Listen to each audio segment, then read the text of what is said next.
Hola, hola, sean todos bienvenidos. Estamos por comenzar una nueva charla, esta vez de cumplimiento normativo en comunidades, en condominios. Por favor, Luisa, de Vivo en Condominio. Hola, hola, buenas tardes Marisol, buenas tardes a todos los presentes. Un gusto estar acá exponiendo esta temática tan relevante, tan nueva para los condominios. Exactamente, súper importante. Sí, por ahí lo planteamos, la posibilidad de hacerlo. La realidad es que con el nuevo marco normativo de la ley de copropiedad inmobiliaria, las nuevas exigencias para el administrador, las sanciones, no nos queda más que preocuparnos de estar cumpliendo, ¿no es cierto? De que no tengamos brechas por ahí abiertas y que les pueda significar alguna multa para la comunidad, alguna sanción para el administrador, ¿no es cierto? Algún problema que haga tambalear o flaquear nuestra continuidad en una comunidad, porque finalmente estamos prestando un servicio y la idea es que este servicio converse, ¿no es cierto?, con la ley, con la normativa y sea de calidad, ¿no es cierto? Exactamente. Y bueno, eso es lo que vamos a desarrollar el día de hoy junto a los abogados del grupo, ¿no es cierto? No sé si va a exponer Tomás o John. Yo hago el inicio, la parte macro, y entiendo que los chiquillos se van a enfocar más en la parte de la copropiedad, en cuanto al cumplimiento normativo en copropiedad. Perfecto, entonces vamos a darle con esta nueva charla. Quiero mencionar, sí, para todos los oyentes, que ahí van a ir viendo que el contenido es tanto que no es posible profundizar mucho en la materia, porque si uno se aboca principalmente a lo que es cumplimiento normativo, da para varias charlas específicas en cada uno de los tópicos que uno quisiera tratar. Entonces, vamos a ver todo a nivel general y con los abogados nos vamos a centrar en la parte de la copropiedad. Pero esa mención hago, porque la verdad es que hay algunas cosas que quizás se van a quedar con la gana de que profundicemos, pero por tiempo no va a ser posible profundizar en esa línea. Cumplimiento normativo en condominios. Este va a ser mi PPT introductorio y después doy el paso a los chiquillos. Nace, por tanto, para los administradores de condominio un nuevo concepto, un concepto gringo, que es compliance, que quiere decir cumplimiento. Es un concepto que para condominios no habíamos escuchado mucho, no habíamos analizado mucho, no habíamos pescado mucho. De hecho, por ejemplo, cuando yo me conecto a veces a talleres o webinars de estas empresas que ofrecen software para llevar mantenimiento, siempre pregunto, oye, pero ¿y llevan la matriz de cumplimiento? Y en general la respuesta es, lo estamos viendo, todavía no, lo estamos analizando porque es algo que el mercado recién está empezando a adaptarse a esta necesidad, porque eso es una necesidad de la industria, que nos podamos enfocar en este concepto, ¿no es cierto? Cumplimiento o compliance. Este concepto tiene su origen en la cultura anglosajona. Este concepto surgió en los años 70 en Estados Unidos a raíz de grandes escándalos de corrupción financiera. De esta manera, el compliance, cuya traducción al español es cumplimiento normativo, por lo tanto, con ese concepto nos vamos a quedar, cumplimiento normativo, se encarga de asegurar que una empresa, o en este caso un condominio, desarrolle su actividad de acuerdo a las leyes, reglamentos, normas y prácticas éticas que se aplican a su sector. De esto vamos a hablar el día de hoy, reitero, en términos muy generales, porque por tiempo no vamos a poder profundizar mucho. ¿Qué importancia tiene el cumplimiento normativo en la copropiedad? Hoy día, mucha, porque nuevas regulaciones y sanciones, principalmente ligadas a la puesta en marcha del Registro Nacional de Administradores, el que está normado en la Ley de Copropiedad Inmobiliaria, ¿no es cierto?, en el artículo 83, nos llevan a considerar la importancia de este concepto e implementar en nuestra gestión, en nuestros procesos de administración, sea que lo hagamos a título personal o a través de una empresa, este concepto, ¿no es cierto?, para que podamos cumplir. Demos, por tanto, con especial atención al marco normativo que regula a nuestra industria. El marco normativo es el conjunto de leyes, reglamentos, normas y principios que rigen el comportamiento y las interacciones dentro de un contexto específico. En este caso, una comunidad, ¿no es cierto?, una copropiedad. ¿Cuál es el marco normativo de los condominios, no es cierto? Muchas veces nosotros pensamos en el marco normativo en la ley, ¿no es cierto? Porque nos quedamos pegados a la ley antes de la 19.537, los que alcanzamos a trabajar con esa ley, y ahí quedamos, pero no. Hoy día la ley nos hace entender que el marco normativo ya es más amplio. Tenemos, obviamente, la Constitución de la República. Ahora que estamos actualizando los reglamentos, ¿no es cierto?, no podríamos colocar algún artículo que vaya en contra de algún derecho de la Constitución de la República, porque corremos el riesgo de que nos impugnen el reglamento. Tenemos la misma ley de copropiedad, ¿no es cierto?, cuando ya lo hemos hablado, esto incluyendo el reglamento, la misma ley de copropiedad y el reglamento de administradores. Tenemos además, y el punto 3 es muy amplio, amplísimo, leyes, normas y decretos ministeriales que rigen a la copropiedad en su conjunto, pero no en cuanto a la ley, sino que principalmente en cuanto a los equipamientos, a las instalaciones comunitarias, a un marco de acción general para personas naturales y jurídicas. Y ahí tenemos, por ejemplo, lo que hemos hablado en estos días, el OS10. El conserje lo tiene que hacer a partir de diciembre, no lo tiene que hacer, va a ser obligatorio o no. Todo eso va dentro de ese margen normativo. Pero tenemos las piscinas, tenemos los ascensores, ¿no es cierto? Tenemos mucha norma que cumplir. La sala de calderas, el grupo electrógeno, los extintores. Demasiado, cada vez más. Es que muchísimo, muchísimo.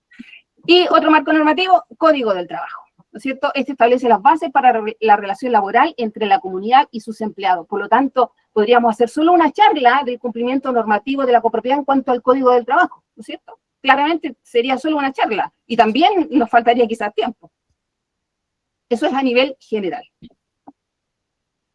Y ahora vamos a ahondar un poquito en el punto 3, pero solamente para listar, para evidenciar. ¿Qué tenemos, por ejemplo? Que en este punto, en el punto 3, tenemos la ley 20.609 que establece medidas contra la discriminación. Tenemos la ley 18.287 que establece el procedimiento ante los juzgados de policía local.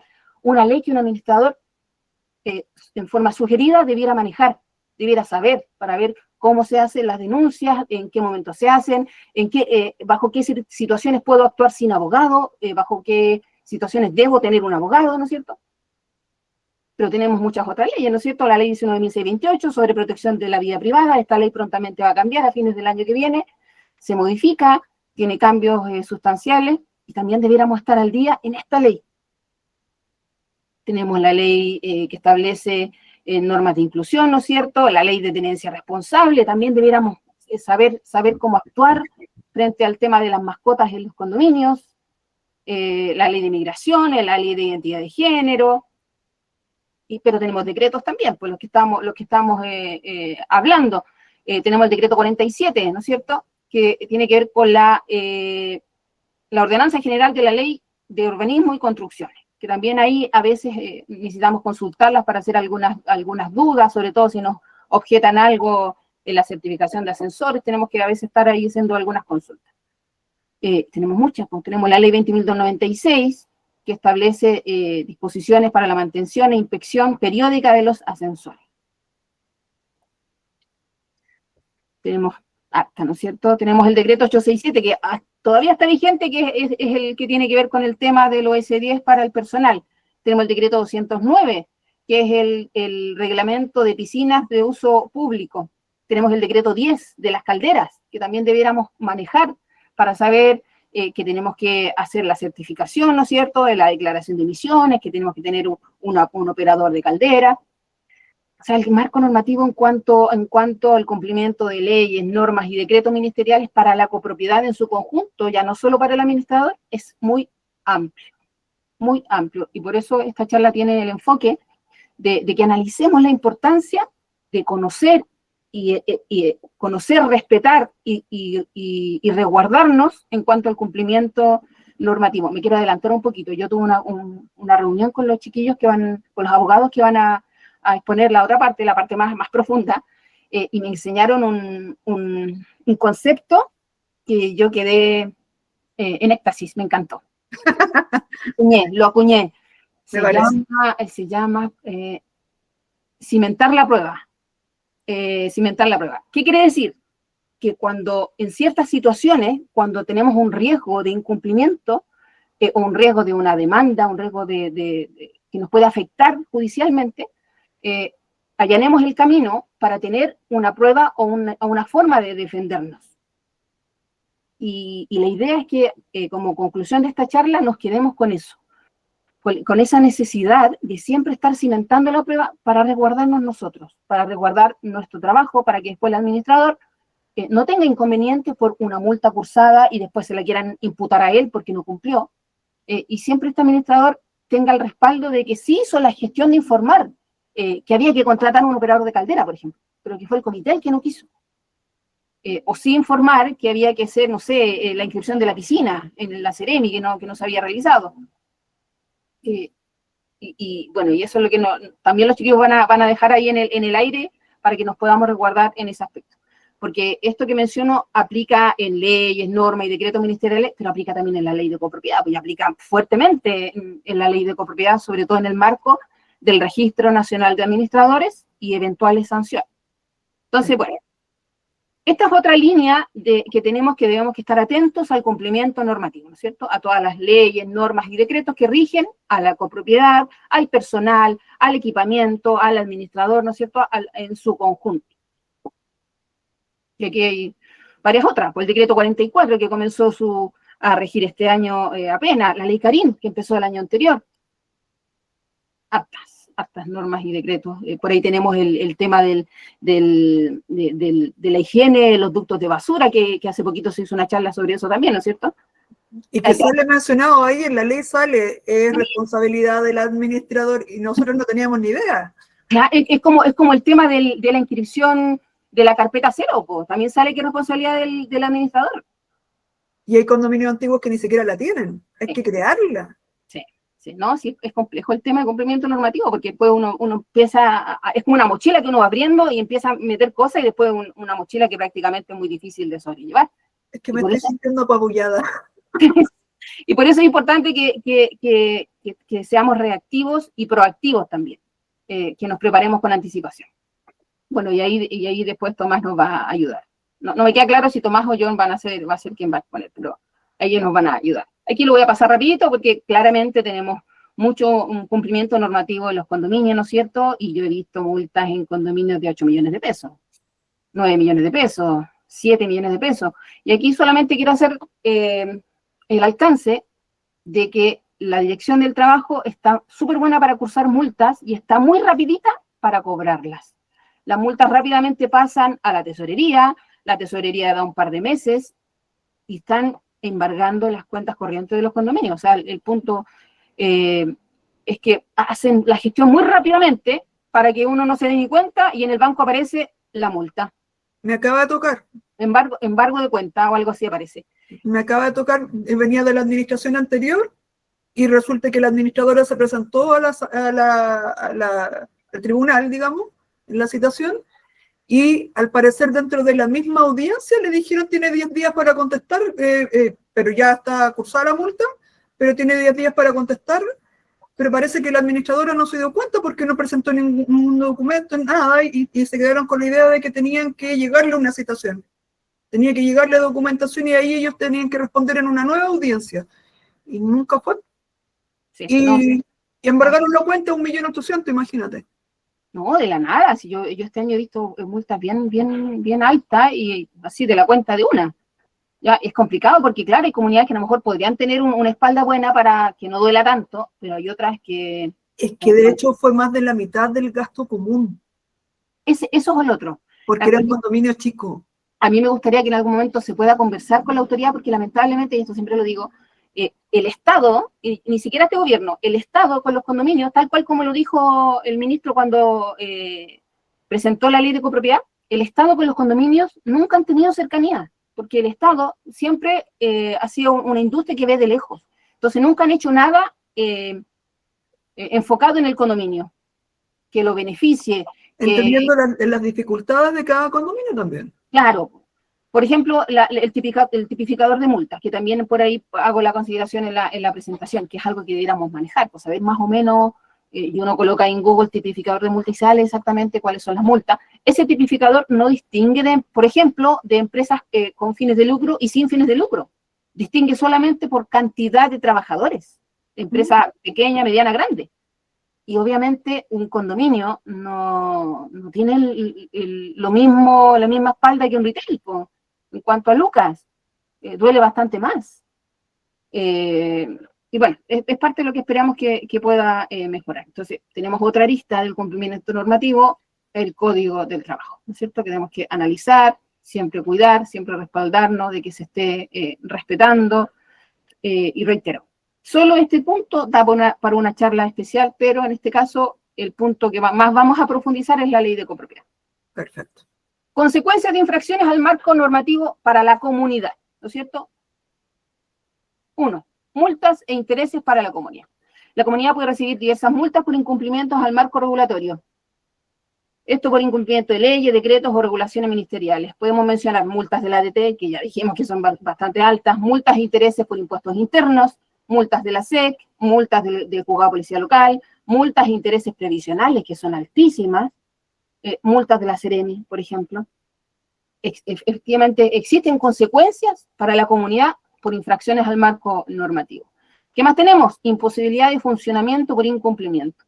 Yo he visto, por ejemplo, embargo de, no sé, el ascensor, la caldera, por deuda en la tesorería, porque no siempre la tesorería puede meter la mano a la cuenta.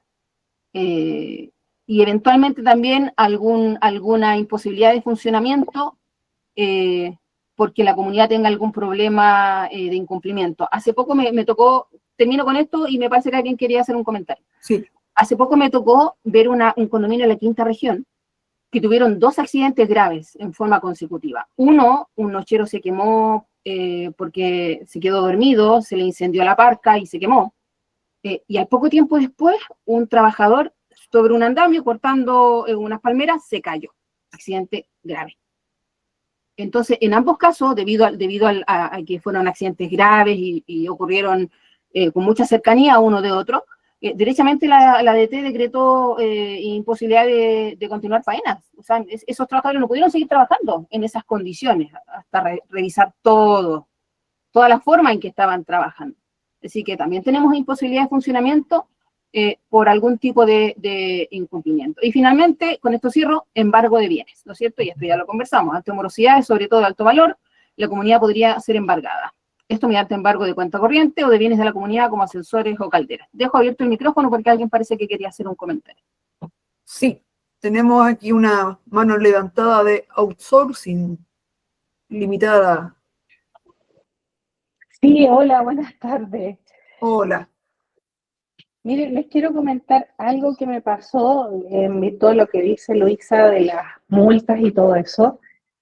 ¿Qué pasa en los casos así? Es que a ustedes les ha tocado que, por ejemplo, a mí me ha pasado ya en 3 oportunidades que subimos el pago, por ejemplo, de Previred, ya yo hago mi primera firma en el banco y obviamente se le avisa al comité. Se le avisa a veces 1, 2, por WhatsApp, llamada telefónica, mail, etcétera. Y resulta que no pagan el Previred oportunamente y es multa, ¿ya? En algunas ocasiones lo han dejado hacia el gasto común, ¿ya? Algunos vecinos han preguntado y se les ha comentado y arman una polémica que es lógica y en otras oportunidades lo han tirado al fondo de reserva para que no se note. ¿Qué pasa en esos casos? Porque igual culparía en ese aspecto a la administración cuando la administración cumplió con lo que le correspondía hacer por su parte. Esa era mi pregunta. ¿Qué pasa en esos casos? O sea, en caso de que, no sé, en un año más vayan, denuncien y qué sé yo, y digan, oye, pasó esto en Previred y la administración no se hizo cargo. Por ejemplo, porque puede tocar. Sí, yo creo que ahí es bueno que la administración siempre se respalde, como me enseñaron a mí los abogados y después seguramente lo van a profundizar. Que siempre la administración, primero nos toca darle al comité un plazo prudente, ¿no es cierto? La mayoría pide mínimo 2 días para firmar. Y dando ese plazo prudente, después siempre tratemos de resguardarnos de que le avisamos, de que recordamos y de que finalmente le dijimos, chiquillos, tienen hasta tal hora para pagar, si no, estas son las consecuencias. Y si finalmente el comité dice cárgalo a fondo de reserva, yo creo que no debiera haber mayor problema, pero siempre es bueno tener también un respaldo de que el comité lo aprobó cargarlo a fondo de reserva. Porque también me ha tocado a veces hacer revisiones y me encuentro con que la comunidad tiene muchos gastos con cargo a fondo de reserva y ningún acta en que el comité lo aprueba. Porque si nos vamos a la ley, en el artículo 39 habla del fondo de reserva. Dice que el comité es el que va a aprobar los cargos con los gastos con cargo a fondo de reserva, ¿no es cierto? Y la naturaleza de ese gasto es que sea urgencias, imprevisto. Y claro, el comité podría decir, no, es que en realidad yo tuve una emergencia, no pude firmar. Y bueno, es algo que ellos debieran responder. pero a lo menos tener esa acta de que el comité pidió y aprobó que se cargara al fondo de reserva. No sé si Marisol quiere complementar algo de lo que yo menciono. Sí, quería complementar. Yo también estuve conversando con un abogado y también, como tú decías, lo que dijeron los abogados, cimentar la prueba.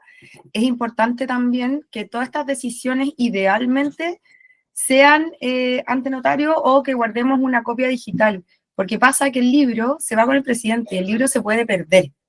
Entonces es importante que nosotros como administradores también nos resguardemos con este tipo de decisiones que van más allá de lo normal, y de repente el libro se puede perder y más adelante dicen, no, fue decisión del administrador meter todo al fondo de reserva. Y no, pues nosotros tenemos que tener ese resguardo y una vez un abogado me dijo que ojalá todo notariado, cosa que guardemos nosotros la copia digital, porque muchas veces el notariado no digital se puede perder con el libro. Sí, además también cuando hacen la firma, igual a nosotros nos aparece en el banco quién firmó y quién no firmó. Nosotros podemos sacar ese pantallazo de quién realizó la firma. Por lo tanto, también eso también lo podemos guardar como un respaldo de que un miembro del comité fue el que no firmó, por lo tanto no se pagó a tiempo y no es nuestra responsabilidad porque nosotros sí gestionamos. Y solicitar por correo, cosas que ellos respondan también por correo y nos quede ese correo de respaldo de que nosotros informamos, hicimos toda la gestión, los apuramos, pero ellos tomaron la decisión de no gestionaron cuando correspondía, etcétera, etcétera. En ese caso es súper importante el correo y el respaldo de la información para nosotros. Ana María tenía algo que aportar. Anita, la escuchamos. Ana María. Tiene el micrófono. Está silenciada, sí. Perdón, no me había fijado. Todo lo que nos ha mostrado Luisa respecto de la normativa es impresionante. La responsabilidad que tiene el administrador es muy grande. Y aquí en este país, bueno, como en cualquier país del mundo, creo yo, todo pasa por una multa, ¿ya? Y cuando yo me equivoco, cuando a mí se me va una responsabilidad, el edificio, el condominio, paga las habas, como se dice.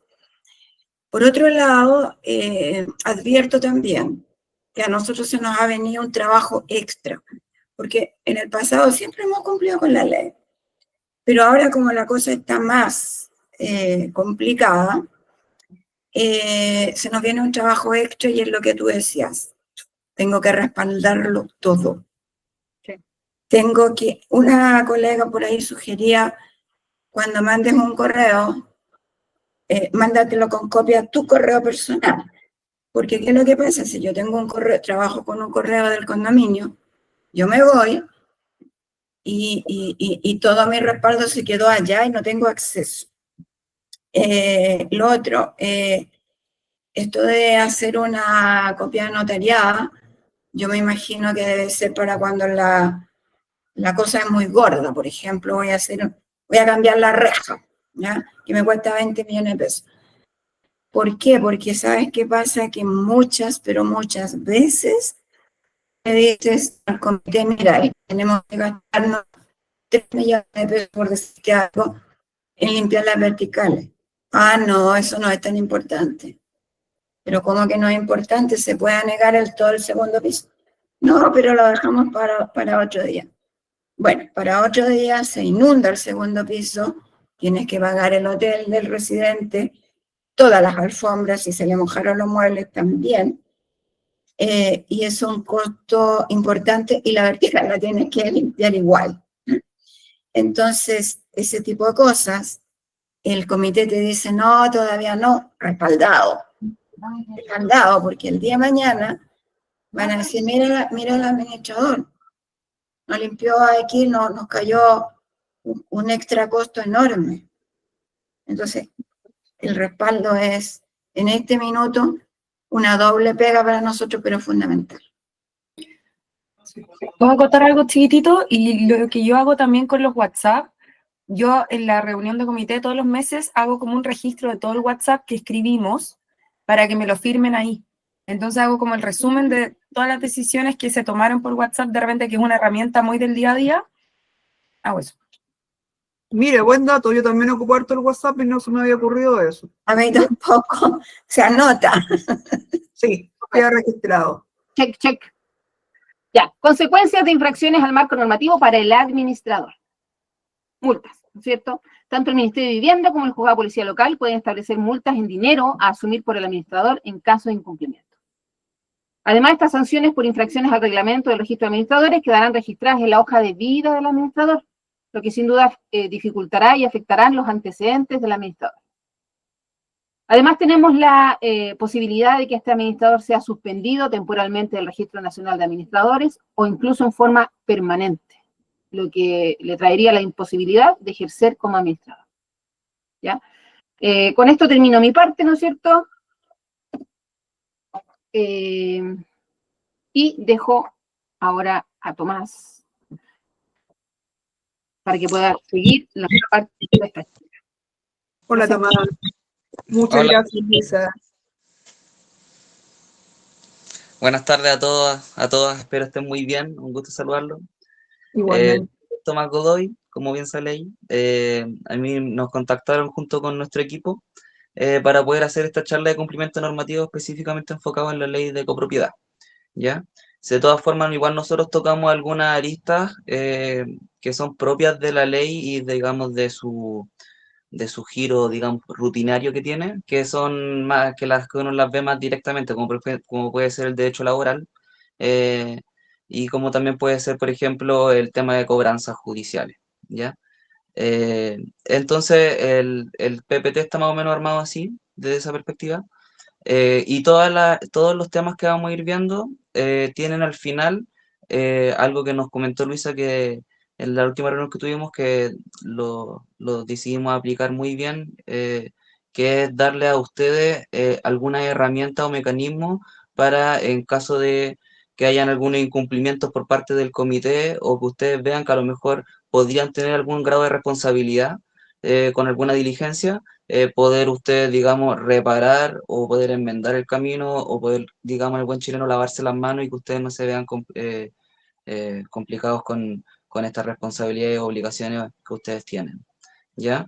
Y lo otro, bueno, partir mencionando que está de más decir que el derecho de copropiedad ustedes lo viven a diario y es sumamente difícil, no solamente por que es una rama interdisciplinaria, o sea, aquí el derecho de copropiedad es desde civil hasta llega hasta laboral, pasa incluso en algunas aristas penales, entonces se ve de todo, hasta incluso la ley Cholito. Entonces, si a los abogados, y yo lo digo en general, les cuesta esta ley, que de hecho la mayoría, no sé si a ustedes les ha tocado que la mayoría de los abogados que a lo mejor con los que tratan son abogados inmobiliarios. Esos son abogados de derecho civil. Prácticamente se dedican a las construcciones, los edificios, pero no se dedican a la parte que viene después, que es el derecho de copropiedad, que es cuando ya la gente ya está viviendo el edificio. Son pocos los abogados que se dedican a derecho de copropiedad por lo mismo. Además se tramita al juzgado de policía local, que fome, o sea, a los abogados les gusta los trámites en lo que sería las plazas tradicionales ordinarias del sistema de justicia, como es los tribunales civiles, el tribunal de juicio de lo penal, si es que lo hay milita, etc. Entonces, tiene todo lo malo, por así decirlo, del derecho para que esto sea una área poco atractiva además para los abogados. Entonces, hay poco conocimiento y ahí también se ha escrito poco, sin contar de que la ley, como está nuevita, está en pañales actualmente. Muchos de los problemas que vamos a ir tocando en la charla, se van a dar cuenta que actualmente hay controversia, o sea, los mismos tribunales, juzgados, mejor dicho, no tienen fallos contradictorios, por un lado fallan algo y por otro juzgado me fallan otra cosa, ¿ya? Entonces, eso es importante también señalarlo, en palabras sencillas, señalar desde ya que como esto se remite al juzgado de policía local, no depende como los tribunales ordinarios de justicia digamos que bajo los sistemas de justicia ordinarios, sino que ellos dependen de la municipalidad, de los juzgados de policía local. Entonces, ahí también ustedes entenderán que según cada municipalidad tendrán también sus distintos grados de diligencia según grados de cómo fallan. Un ejemplo claro es los fallos de la gente que a lo mejor ha tenido problemas en la comuna de Independencia. probablemente son sumamente distintos a los de la comuna de Las Condes. Entonces, para que más o menos eso se puede ver de manera clara. ¿Ya? Yo hoy día no vine solo, me acompaña, como bien se señala, John Insunza, quien es el abogado. Yo soy egresado de Derecho. Ahí está John. Hola, muy buenas tardes, bendiciones, ¿cómo están? Hola, hola.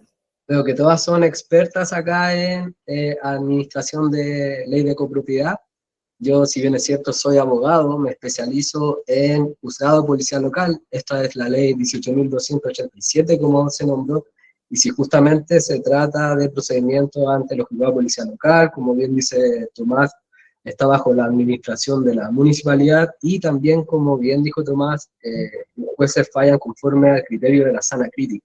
Esto está en el artículo 14 de la misma ley, 18.287. Esto quiere decir básicamente que el juez falla bajo, en palabras simples, bajo su propio criterio, lógica o experiencia. Entonces, como bien también dijo Tomás, cada criterio de juez puede ir variando de acuerdo a las directrices propias de cada municipalidad. O sea Otra que por cosa- eso que han respondido en algunas ocasiones de que no tienen quórum, problema de ustedes, no eligen comité, problema de ustedes solucionenlo. Cuando la ley dice que tienen que ellos tomar De parte. hecho, justamente la ley faculta a la intervención judicial en caso de que no se realicen las asambleas tanto ordinarias o extraordinarias.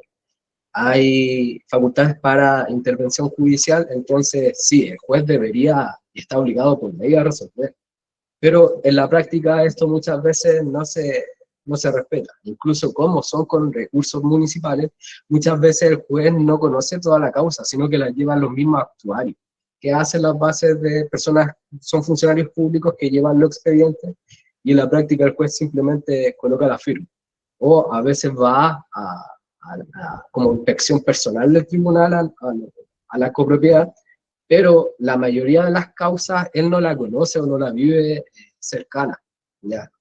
Entonces, claro, por eso el criterio es tan dispar, porque aparte se tiene que basar en las máximas de la experiencia, la lógica o su propio criterio. En definitiva, no hay una unidad de fallo, ¿ya? Y son poco las causas también que se ven de forma diligente. De hecho, se demora mucho en resolver los conflictos, en fallar. Aproximadamente pueden pasar más de 6 meses desde que la causa queda en estado de fallo, incluso hasta 1 año. Y el conflicto incluso se puede llevar a la Corte de Apelaciones, y en la Corte de Apelaciones puede estar durmiendo otros 2 años. ¿Por qué? Porque el juzgado policial local es la última materia que se revisa en la Corte de Apelaciones. Primero le dan importancia a los recursos de amparo, materia penal, materia civil, laboral, y al final revisan, si es que queda tiempo, revisan las causas del juzgado policial local. Así que, como consejo, si se quieren defender eventualmente a una posible querella infraccional con demanda civil de indemnización de perjuicio y quieren ganar tiempo, hay que presentar el recurso de apelación a segunda instancia. Por lo menos la causa podría estar viviendo prácticamente 2 años ahí, sin perjuicio del año entero que se puede ver en primera instancia. Imagínate. Carlos tiene una consulta. Hola, mi nombre es Carlos, una consulta, ¿y la jurisprudencia no corre a nivel nacional? Sí, sí, efectivamente. Si bien es cierto, se puede basar las causas en jurisprudencia, pero esto se ve ya a segunda instancia, ya, porque justamente el criterio en primera instancia es la sana crítica. Muchas veces el juez falla como quiere, ¿sí? De acuerdo a su propia experiencia o a la prueba que se ha aportada con las partes. Pero ya se centra y se unifica la jurisprudencia y la doctrina en segunda instancia, porque justamente son jueces más capacitados, tienen más conocimiento en derecho, y es más de un juez justamente, son órganos colegiados. Ana María tiene una consulta. Sí, mira, John, perdona, pero no entendí muy bien en qué minuto yo tengo que poner un recurso de protección. No, recurso de apelación. Un recurso de apelación. ¿Y en qué minuto? ¿Cuando veo que no me contestan o cuando veo que me contestaron algo que no? Sí, lo paso a explicar.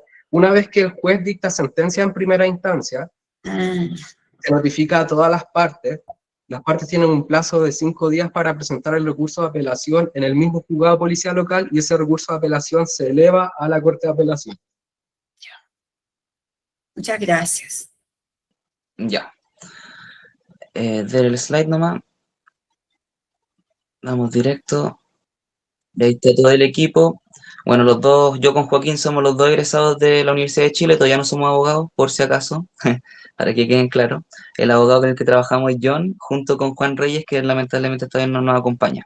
Además, nosotros tenemos una red de procuradores, que son alrededor de 5, de algunos de la Universidad de Chile, otros de la Universidad de Santiago de Chile, de la USACH, y otros de la Católica.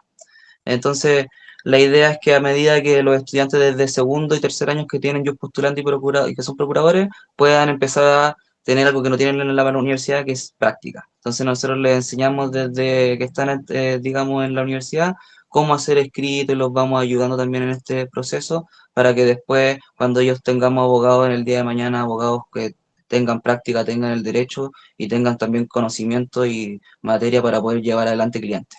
La exposición, el miedo, perderle el miedo. Eso, para que nos conozcan un poquitito simplemente. Y ahora los voy a dejar con un tema re importante que yo creo que les va a interesar mucho, que es el tema de los gastos comunes. Este tema lo va a llevar prácticamente Tanay, así que Tanay lo dejo nomás para que exponga. Muchas gracias. Primero que nada, muy buenas tardes a todos. Como bien dijo Tomás, mi nombre es Tanay Kochli y le voy a hablar un poco por encima sobre qué son gastos comunes, cómo se cobran, qué es un juicio ejecutivo, qué son tercerías y demás temas. Primero que nada, partiendo con que los gastos comunes quedan contemplados en el artículo 2, numeral 9 de la Ley de Copropiedad. A grandes rasgos se entienden como una obligación económica, es decir, es un pago que realiza el copropietario para cubrir distintos gastos. De ahí que existan distintos tipos de gastos comunes. Existen los gastos comunes ordinarios, que vienen siendo de distintos tipos. Pueden ser de administración, para justamente gastos propios de la actividad administrativa, pago de remuneraciones a trabajadores y demás. También hay de mantención, que son justamente necesarios para aquellos bienes que son de dominio y de uso común de todos los copropietarios, de la reparación de estos mismos, así como también del uso y consumo de los sistemas colectivos. Por otra parte, tenemos estos gastos comunes extraordinarios, que son justamente todos aquellos que no están contemplados dentro de los gastos comunes ordinarios. Asimismo, tenemos algo llamado Fondo Común de Reserva, que es este fondo, es un dinero destinado a gastos de carácter urgente, extraordinarios o imprevistos. Así como también se incluye una porción para el pago de indemnizaciones y demás pagos asociados al término del personal contratado. Hay varios puntos importantes sobre esto que me gustaría destacar. El primero de todo es que la cuota que cada unidad debe contribuir respecto a los gastos comunes y al fondo debe estar fijo e indicado en el reglamento de copropiedad. Normalmente esta cuota es en proporción al avalúo fiscal que tiene la unidad, pero esto puede variar según cómo lo determine el reglamento. Lo que no puede variar y lo que es una obligación es que el reglamento debe indicar la proporción que cada unidad deberá pagar. Asimismo, el administrador debe confeccionar un presupuesto anual estimativo de las obligaciones económicas para los siguientes 12 meses, indicando lo que es una proyección de los gastos ordinarios, extraordinarios y el monto disponible en el Fondo Común de Reservas. Este presupuesto sirve para fijar la cobranza y la proyección de la recaudación.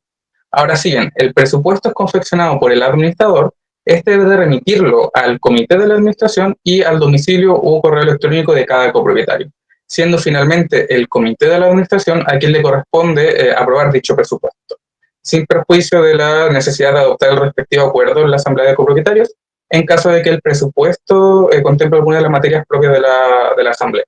Esto según se indica en el artículo 32 de la Ley de Copropiedad.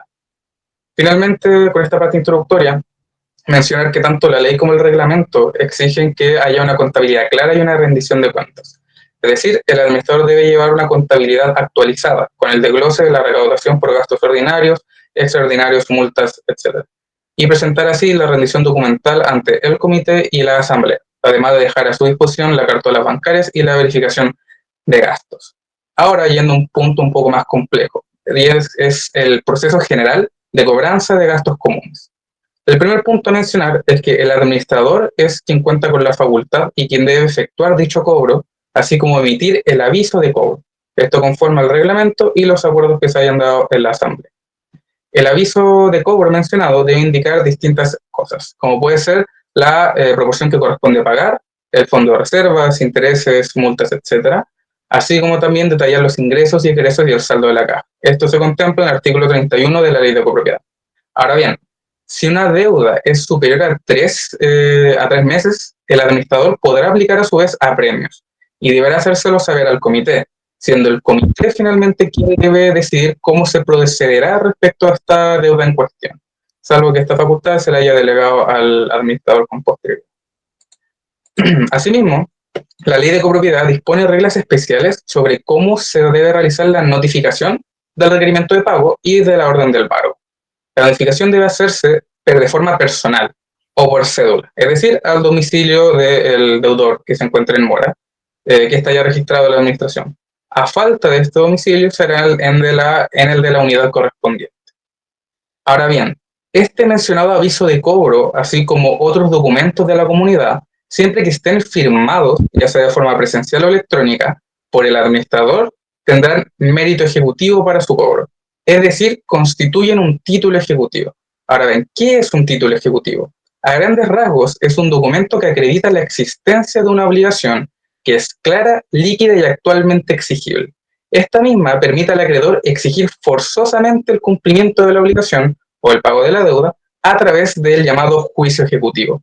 Todo esto sin la necesidad de obtener previamente una declaración judicial que reconozca la deuda. Es decir, este título ejecutivo cumple una función garantizadora y de economía procesal, ya que permite al acreedor acceder directamente al cobro y a la ejecución forzada, sin tener que pasar por un proceso largo y, la verdad, bastante tedioso, declarativo, en el cual se va a discutir si finalmente existe o no la obligación, ya que el título suple dicha necesidad, ya que presume o permite presumir la existencia de la obligación. El Código de Procedimiento Civil, en el artículo 434, enumera un listado de documentos que tienen mérito ejecutivo, y el que nos compete son aquellos instrumentos privados que son reconocidos judicialmente. Ahora bien, este aviso de cobro como tal, por sí solo no basta para ser un título ejecutivo, sino que debe cumplir con ciertos requisitos. El primero es que se trate de una obligación cierta, es decir, debe estar de forma clara y sin duda alguna sobre cuál es la deuda y quién es el deudor.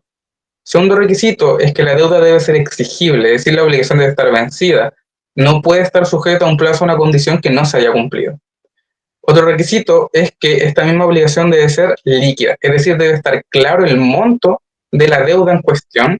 Y finalmente, que es el requisito propio de gastos comunes, es que este aviso de cobro tiene que tener la firma, ya sea presencial o electrónicamente, del administrador. Ahora bien, si el título no cumple alguno de estos requisitos, no impide que se pueda iniciar un proceso ejecutivo, sino que se requiere de este proceso previo del juicio declarativo en el cual se va a discutir sobre si la deuda existe o no. Dentro del juicio ejecutivo, si este mismo proceso tiene éxito, se procederá a lo que es el remate de los bienes que se hayan embargado del deudor, y con lo que se obtenga de dicho remate se buscará pagar los gastos comunes, la deuda que hubiese existido. Ahora bien, ya de por sí el juicio ejecutivo es un juicio expedito y bastante rápido, pero si se trata de juicio ejecutivo respecto de la cobra de gastos comunes, lo es aún más. ¿Por qué? Porque dentro del juicio ejecutivo existen varias notificaciones que se deben realizar, varias notificaciones que consumen tiempo y que consumen recursos, que vendría siendo la notificación de la demanda, del procedimiento de pago, de la notificación del mandato de ejecución y embargo. Sin embargo, cuando se trate de los gastos de cobros de gastos comunes, este aviso de cobro que realizará el administrador suplirá estas 3 notificaciones. Entonces, en vez de realizar 3, se realizará una, siendo aún más rápido y expedito este proceso. Un punto muy importante a destacar es que esta acción ejecutiva para iniciar todo este proceso de cobro está sujeta a reglas de juicio ejecutivo. Y los tribunales actualmente han determinado que es de un plazo de 3 años desde que se hace exigible esta obligación, es que se puede interponer esta acción ejecutiva. Ahora bien, si bien la acción ejecutiva es bastante usada, no es la única opción para obtener un cierto pago de esta deuda que se existe, sino que hay otras alternativas al litigio. Primeramente, la ley de copropiedad, en su artículo sexto, inciso cuarto, habilita al administrador a celebrar los llamados convenios de pago con aquellos que se encuentren en mora y conceder cuotas con vencimiento mensual, cabe decir esto con el acuerdo del comité, siendo el primer pago realizado al momento de suscribirse el convenio. Y mientras se cumple este convenio, el deudor se considera habilitado para todos los efectos. Otra forma alternativa a lo que es el litigio vendría siendo estas distintas medidas internas que se pueden tomar. Por ejemplo, se pueden requerir a empresas suministradoras en sus distintos servicios, como puede ser electricidad, telecomunicaciones, calefacción, a aquellas unidades cuyos propietarios adeuden 3 o más cuotas sin pagar. Cabe decir que esto requiere del requerimiento por escrito del administrador y la previa autorización del comité. Y evidentemente esta es una medida bastante más agresiva, bastante más directa, por ende tiene ciertas limitaciones, como por ejemplo que no podrá efectuarse ni tampoco solicitarse la suspensión simultánea de más de uno de los servicios que ya han sido mencionados. Y tampoco podrá solicitarse esta suspensión respecto de deudas que hubiesen sido devengadas durante la vigencia de una declaración de estado de catástrofe que afecte mismamente la unidad en cuestión. Ahora bien, otro punto a mencionar es qué pasa ante una situación en la cual se venda una unidad que cuente con alguna deuda. En nuestra legislación y en nuestras leyes se establece que la deuda por gastos comunes sigue la suerte de la unidad. Es decir, el dueño se encuentra obligado que vaya a vender, debe declarar mediante escritura pública si está al día o si expresa alguna deuda que no haya pagado. Asimismo, esta deuda goza de privilegio de cuarta categoría frente a otros créditos en caso de que se vaya a cobrar. Frente a este escenario de la deuda, un punto muy importante es una facultad que tiene el administrador para poder emitir certificados sobre el estado de las deudas de las distintas unidades. Ahora, yendo al punto final, un poco más salido de lo que son los gastos comunes, brevemente se va a hablar sobre lo que son las tercerías, concretamente las tercerías de prelación. Una tercería, como concepto general, es una acción procesal que puede interponer un tercero que es ajeno, que no es parte de un juicio ejecutivo, cuando sus derechos se vean comprometidos por la ejecución de bienes embargados. El Código Civil distingue distintos tipos de tercerías y la que nos interesa es la tercería de prelación. Esta misma es una acción por la cual un tercero que se considera un acreedor preferente frente al deudor ejecutado, es decir, frente a un deudor que ya está metido en un juicio ejecutivo, por ende, esto lo reclama ante el tribunal que está llevando dicho juicio y le solicita que el producto obtenido por la realización, es decir, por el remate de los bienes embargados, se aplique con preferencia a su crédito. Es decir, el tercerista quien interpone esta acción alega que su crédito tiene un mejor derecho, un privilegio sobre el del ejecutante u otros acreedores, y por ende solicita que se le pague primero o, en su caso, en una posición preferente frente a los demás. Esta acción sirve sobre todo cuando se trata de un deudor en situación de insolvencia por deudas muy grandes y en la cual ya existe un proceso o un procedimiento que se está llevando en contra de dicho deudor. Ante este escenario, al abogado le corresponderá hacer un análisis de la situación para lograr determinar si conviene demandar directamente al deudor o interponer esta tercería en caso de que ya se esté llevando un proceso en contra de dicho deudor y ya esté avanzado dicho proceso. Ahora bien, esta acción no es comúnmente utilizada por la mayoría de abogados, ya que involucra varias gestiones previas, como puede ser mismamente un estudio del título en cuestión respecto al cual se esté llevando el proceso. Ahora, finalmente, se llevará a un caso práctico para poder entender de mejor manera de lo que se está hablando, que será introducido por Tomás.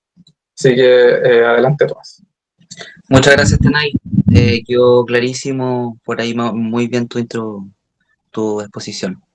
Miren, antes de dar el caso práctico, les voy a dar espacio igual para que hagan todas las consultas, que vi que habían varias y las manitos levantadas, pero voy a hacer unas precisiones un poquito antes. Primero, en caso de que el aviso de cobro de gastos comunes se envíe por correo electrónico, tiene que constar en el aviso, como bien señaló Danay, para que tenga el mérito ejecutivo de título ejecutivo, tiene que tener la firma del administrador, ¿ya? Sea física, sea electrónica. Si no, no tenemos título ejecutivo. Es un defecto de la forma, ¿ya? Entonces hay que señalarlo bien así. Si es que por X motivo que me pasó en una copropiedad, que como todavía no tenían actualizado el registro de copropietario, donde tiene que ir, vamos a tocarlo más adelante, pero no lo tenían actualizado. Entonces la persona se amparó y dijo, a mí nunca me llegó un correo. Y se hizo como que nunca le llegaron avisos de cobro. Y la administradora, el administrador, que de hecho era hombre, lo enviaba siempre por correo electrónico, un correo electrónico que ya no estaba vigente, supuestamente. Supuestamente. Entonces, ¿cuál es la manera cuando uno no tiene el registro de copropietarios todavía actualizado? Al menos la vía formal correcta es enviar el aviso de cobro de gastos comunes a través de carta certificada. Y con eso tenemos subsanamos por completo y ustedes tienen la prueba. Y no se puede hacer desentendido a la unidad correspondiente, ¿ya? Entonces, esa es la primero precisar. Eso para que poder hacer las siguientes preguntas y me ayuda un poquito Marisol, por favor.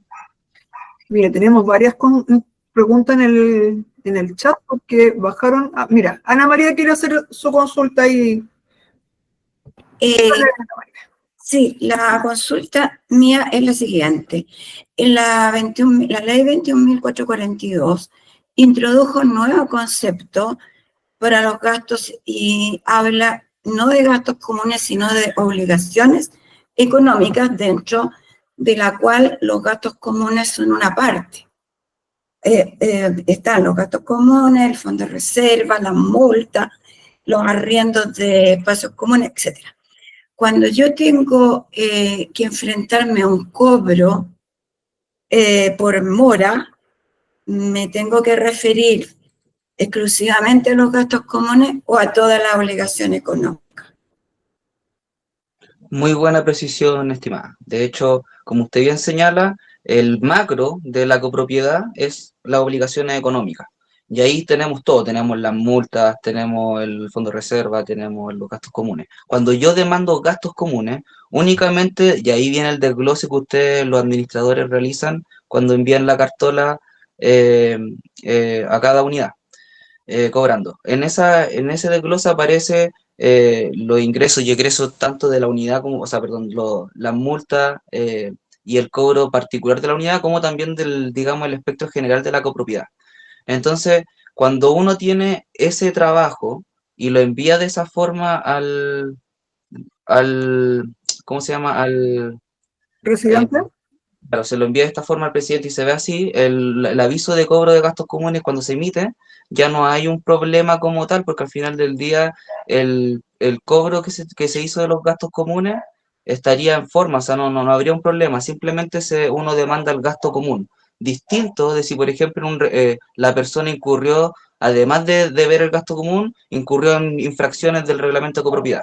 Si yo estoy cobrando entonces multas y además el gasto común, entonces tengo que demandar a título de obligación económica del derecho de copropiedad. Y así en otros ítems que no se estén pagando. Sí, porque actualmente todas las obligaciones económicas son ejecutables. Exactamente. Gracias. Marcela tiene la mano levantada. Hola, sí, era parecido. Era parecido porque la ley hace esa diferencia de obligación económica y de gasto común.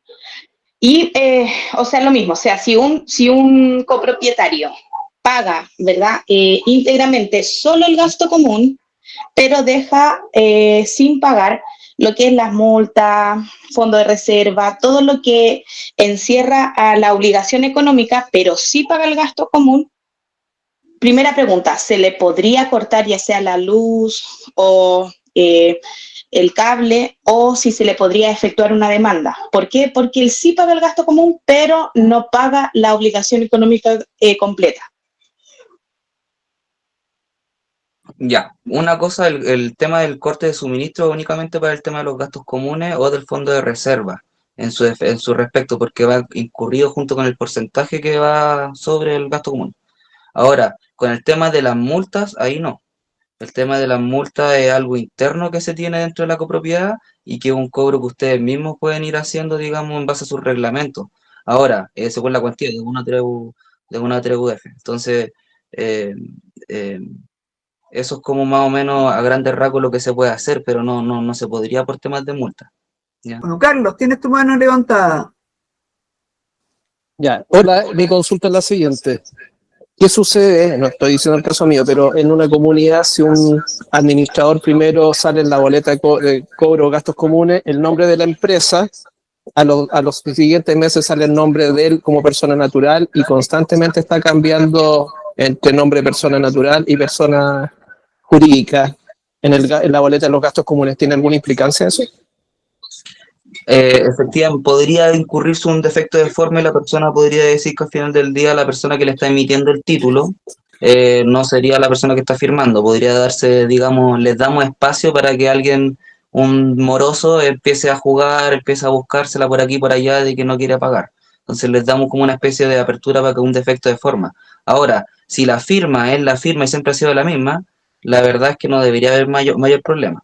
¿Ya? De todas formas, más allá, digamos, ser un poquito más, con ese tipo de situaciones, ser un poquito más prudente también, porque también me ha pasado que en algunas administraciones he ido y he visto que, claro, que los contratan en la asamblea a la empresa como tal, y después empieza a hacer todo una persona natural y firma todo Juanito Pérez, y no como la empresa como tal. Entonces, o se hace la bajada de eso diciendo que la empresa se contrata, pero que va a trabajar como persona natural tal persona, en virtud de la contratación que se tiene de esa empresa, de la persona jurídica, o simplemente se deja la empresa y se trabaja solamente con la empresa, ¿ya? Pero no tratar de marearse con eso.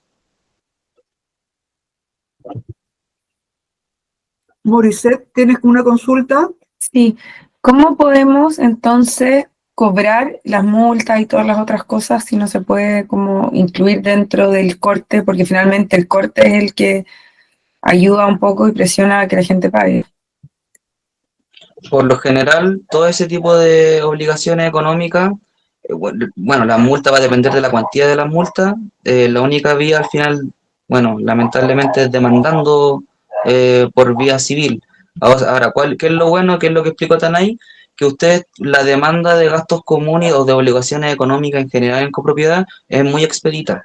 Entonces, no, la verdad, no hay mayores gastos y mayores problemas, digamos, con la demanda ni mayores demoras. Sin considerar de que ustedes no solamente demandan, recuerden, la deuda neta, se demanda la deuda neta reajustada, los intereses que correspondan, que muchas veces es, por lo general yo he visto en el reglamento hasta el 50% máximo del interés corriente bancario, no he visto más, aunque se podría pues, eventualmente. Y por otra parte, también se demandan las costas, que es la notificación. Lo que se le gastó al receptor prácticamente, y a veces también se pueden cobrar los honorarios del abogado, pero ahí yo me puedo decir mejor cómo le ha ido con ese tipo de solicitud de costa. Eso.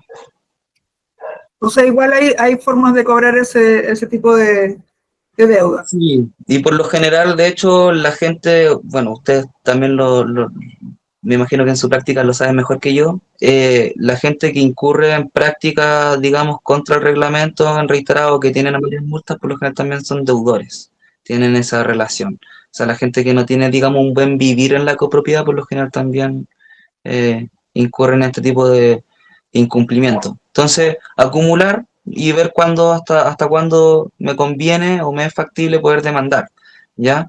Y sobre todo si es que teniendo en consideración la prescripción, que acuérdense que no lo mencionamos, pero las deudas de gastos comunes prescriben en 3 años. Entonces, se tienen hasta 3 años para demandar. Si ustedes ven que ya me están pasaron de los 3 años, demanden enseguida, porque si no después esa deuda va a empezar a prescribir con el tiempo. Pero hay que hacer el trámite de prescripción, ¿no es cierto? La persona, el residente, tiene que hacer ese trámite para poder declarar que la prescripción de esos gastos comunes. Claro, la persona tendría que ir y decir que están prescritos a hacer el trámite judicial, efectivamente. Sí, se debe hacer una presentación formal, es una demanda de prescripción. Perfecto, perfecto. Ludwig, ¿arreglaste tu micrófono? Sí, ahora sí. Perfecto, dale. Hola, buenas tardes a todos. Mi consulta es, entonces, con lo que ha comentado Tomás, entiendo que el copropietario es quien elige qué pagar. ¿A qué me refiero? A que si él debe, por dar un ejemplo, 100 lucas de gasto común y 50 lucas de multas, ¿cierto? Y él me paga 100 lucas, él va a pagar solamente el gasto común. El próximo mes, si se le acumula la multa y el gasto común y me paga de nuevo 100.000 pesos, yo no puedo abonarle ese monto en ningún momento a la multa. él elige no pagar la multa, o yo sí realmente puedo abonarle a la multa 50 lucas y al gasto común 50 lucas y dejándole 50 lucas de deuda, por así decir, de multa. Es que si no te especifica el que está pagando, tú perfectamente puedes distribuirle el pago.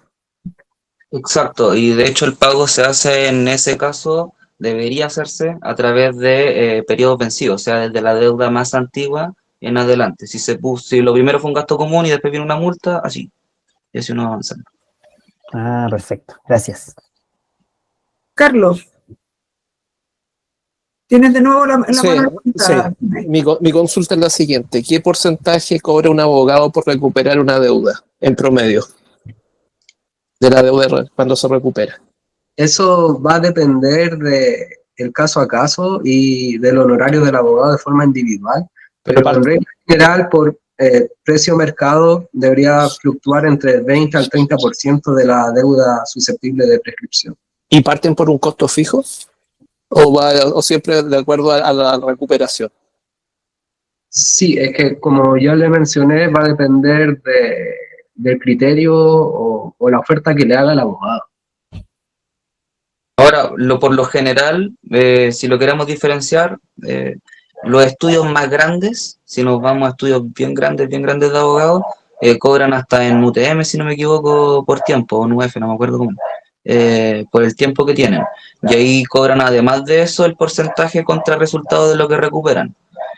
Otros estudios cobran un fijo y un contrarresultado, un fijo más bajito y un contrarresultado más alto. Y otros estudios no cobran un fijo, pero cobran un gran contrarresultado. Entonces, eso es como las tres diferencias, digamos, de tipos de honorarios que se tienen.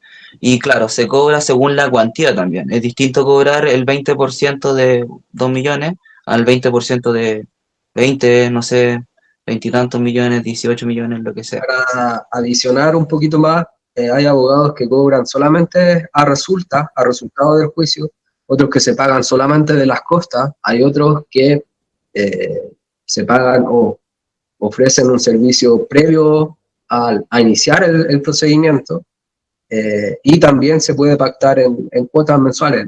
De hecho, esto es bastante libre mercado, va a depender si el abogado es independiente o si trabaja en un estudio grande, como dice Tomás. Perfecto. Carlos, ¿sigues con dudas? No, hay que sacar la manito, se me olvidó. Ya. Pablo. Hola a todos, buenas tardes. No sé, mira, estoy un poco perdido con la exposición respecto de las obligaciones económicas. En el fondo, lo que busca el legislador cuando engloba todas las obligaciones económicas en un solo concepto y las disgrega luego entre obligaciones ordinarias, extraordinarias, etcétera, multas, intereses o cualquier otro cargo que se haga a la cuenta del residente. Entonces, el título ejecutivo ampara toda la generalidad de la obligación económica. Eso es lo que tengo entendido hasta el día de hoy. Entonces, el administrador, nosotros certificamos, lo decía delante un colega, debe 200.000 pesos, 300.000, abona 100. Se abona la cuenta, porque la cuenta es una sola, ¿ya? Pero no puede el administrador hacer esta disgregación y decir esto lo cargo con cargo al gasto común o un porcentaje al fondo de reserva y con esto pago la mitad de la multa. En el fondo la obligación económica es una sola, completa, total y absoluta. Y eso, lo que habla la ley es que podrás iniciar el juicio ejecutivo, y lo decía delante tu colega, cuando con la sola emisión del certificado de deuda, ¿ya? Y dentro de esa emisión de certificado de deuda firmado por a ese título se le otorga el mérito ejecutivo, pero no hace un análisis de cómo está contenido este certificado de deuda, puede hacer el examen, sí, porque debe ser liquidable, debe ser actualmente exigible, debe estar no prescrita, decía tu colega, pero es solo la obligación económica en general, documento que está certificado, ¿cierto?, por la firma del administrador, y eso es lo que se presenta al tribunal, ¿ya? Entonces, considero que se escapa del espíritu de la ley o de la norma del legislador cuando dice, ¿cómo cobro yo? Hago sumamente ineficiente el cobro al separar solo gastos comunes, solo fondos de reserva, de lo que son las multas y los intereses. Entonces, ahí Tomás, no me hace ruido, no encuentro la lógica de lo que me dice. Por favor, ¿me podrías explicar bien y cómo haces tú entonces la cobranza ejecutiva? ¿Cómo liquidas tú cómo haces exigible este certificado de deuda cuando el administrador ha firmado una deuda que debe 400.000 pesos, 500.000 pesos, y eso está contenido entre gastos ordinarios, extraordinarios, multa, intereses, reajustes, etcétera? ¿Ya? ¿Cómo haces esa separación? Porque también pierde efectividad el cobro. Lo entiendo perfectamente, Pablo. Primero que todo, señalar que usted tiene razón cuando señala de que en sí lo tenemos que ver, como bien dije, en el grueso, en el grande, en obligaciones económicas. Y de ahí, de esas obligaciones económicas, tenemos un montón de desgloses. Pero los copropietarios y los residentes en general tienen que cumplir con sus obligaciones económicas que les competan. Estoy pensando, digo residentes, pensando en una multa que le atañe, ¿ya? En este caso, el resto de situaciones son los copropietarios los que tienen que cumplir con las obligaciones económicas en general, y estas obligaciones económicas, porque yo digo que se tienen que separar, digamos, bien dentro de lo que uno envía como administrador, porque primero está como deber de información de los copropietarios saber qué estoy pagando y a qué porcentaje. Muchas veces los copropietarios no tienen ni idea del prorrateo, del porcentaje de licuota, digamos, que tienen de su porcentaje de dominio. Ellos pagan nomás, saben cuánto es el monto. Entonces, todo ese tipo de situaciones van en el desglose en general: gasto común, multa, intereses, reparación extraordinaria, o no sé, lo que se haya gastado en un portón, etcétera. Entonces, por eso es que es importante hacer ese desglose, y en base a ese desglose se señala qué es lo que no se ha pagado. De esa manera tú le ayuda mucho también al abogado a que no tener que explicarle lo que bien menciona Tanay, que la deuda tiene que ser clara, líquida, exigible, no prescrita, etcétera. Porque está claro ya, está claro en el mismo informe y en el mismo, cartola que envía el administrador. Si no, eso lo va a tener que entrar a explicar el abogado si es que no está bien realizado en sí esa separación y qué es lo que se está cobrando en sí. ¿Se entiende? Porque si no, uno, claro, puede mencionarlo a título de obligaciones económicas, y simplemente y hacemos una demanda de una sola, prácticamente muy cortita, sobre cómo está fundamentado. Pero no, la ley solicita que sea clara la deuda, que es lo que se está cobrando de la obligación económica específicamente también. Aparte de que el corte de luz va, o de los servicios, va por los gastos comunes y no por las multas e intereses. Lo que pasa es que los gastos comunes dice, podrás cortar la luz si son 3 gastos comunes continuos, discontinuos, pero al final del ejercicio es deuda igual. Es deuda igual. O sea, más allá si es gasto de origen común o extraordinario, es deuda igual. Entonces, igual procede el corte de la luz. Entonces, no creo yo que el legislador esté generando esas cortapisas como porque lo que busca es que cumplan, que paguen. Entonces, a sumarle más exigencia, el certificado de deuda es un certificado de deuda. Yo no sé qué debe contener el certificado de deuda en tu criterio, Tomás. Es que más que un certificado de deuda como tal, digamos, el desglose, es que va a depender si ustedes trabajan también, por ejemplo, con Comunidad Feliz o trabajan con distintas plataformas, el tipo de certificado, digamos, o de aviso de cobro de gastos comunes que ustedes tengan y qué tan completo sea. Yo he ido incluso a administraciones donde tienen sus propios sistemas, digamos, no trabajan con ninguna de estas plataformas y hacen sus propios documentos, y la verdad no tienen nada que envidiarle a estas plataformas y lo hacen súper bien. Entonces, es difícil como decir qué es lo que tiene, pero prácticamente es lo que he señalado todo este tiempo, que son todos los ingresos y egresos que ha tenido por lo general la totalidad grande, no todas las cartolas, por favor, sino en macro, que ha tenido la comunidad SME, los gastos extraordinarios, cuántos han sido esos gastos y a qué títulos han gastado, qué es lo que se gastó con esa plata, las multas, los intereses, el gasto común, cuánto es del fondo de reserva que se está yendo ahí, el porcentaje de recargo, etcétera. Y muchas veces algunos administradores agregan un desglose del estado general de la copropiedad, cómo estamos a nivel general de deuda. Sabe que tenemos un 15% de moroso, etcétera, o estamos bien con la totalidad, etcétera. Los números grandes, digamos, rojos o verdes de la comunidad. Eso es como lo que yo he visto al menos a grandes rasgos de cómo se emiten los certificados completos, digamos, los más completos de aviso de cobro de gastos comunes. Ahora, la ley solicita principalmente que estos cobros sean claros, como se señalaba, líquidos, exigibles, y que se tenga la firma del administrador. Eso es lo que principalmente se señala para que sea un título ejecutivo. ¿Ya?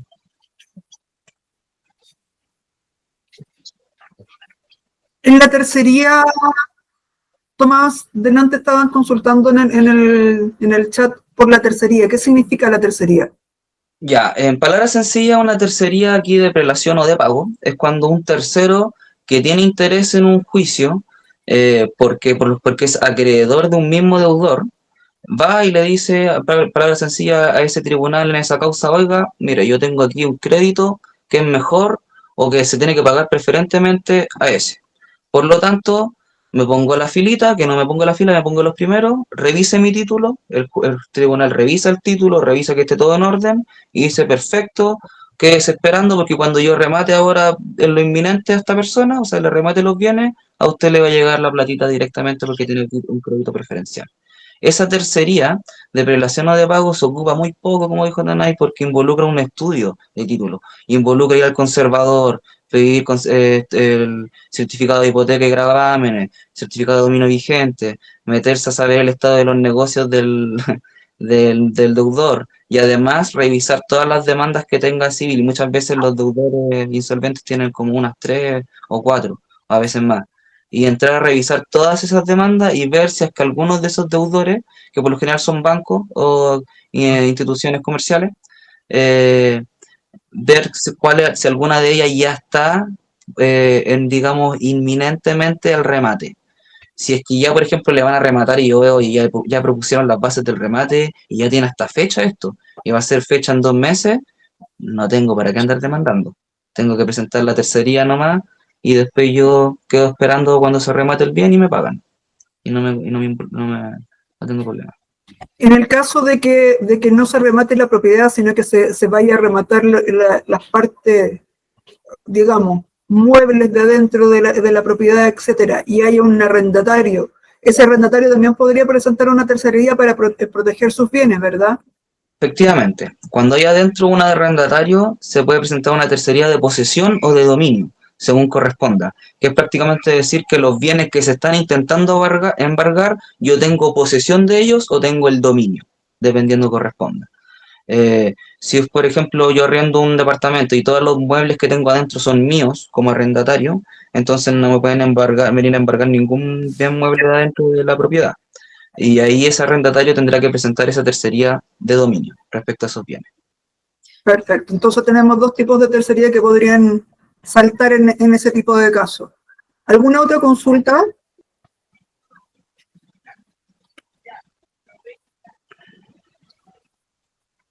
Pasemos a la siguiente slide, entonces. Perfecto. Vamos a ver ahora, ya tocamos esto. La responsabilidad del administrador es más que nada principalmente hasta dónde llego yo como administrador, como hasta dónde llegan ustedes, principalmente. Si es que, por ejemplo, el caso más paradigmático se me ocurre aquí como responsabilidad de ustedes, son 2. Uno, cuando llegan al final en su asamblea ordinaria anual y tienen que llegar a exponer cuál es el estado de morosidad de la copropiedad. Y muchas veces los copropietarios se pueden llevar sorpresa, no sé, del porcentaje que hay de deudores. Entonces, en esta responsabilidad es hasta dónde llego yo para poder decir como administrador: ¿saben qué? Yo ya cumplí, yo ya hice todo lo que tenía hasta mi alcance, pero no puedo llegar a más. Bueno, principalmente es cumpliendo con el aviso de cobro de gastos comunes todos los meses diligentemente, y que este aviso de cobro contenga todo lo necesario. Segundo, bueno, además del aviso de cobro de gastos comunes, ¿cómo se llama esto? En caso de que haya un deudor insolvente, generar la reunión con el comité de administración y decirle al comité: oye, tengo este caso, tenemos esta situación, hay que tomar acciones y yo pretendo, por ejemplo, hacer los convenios de pago con él.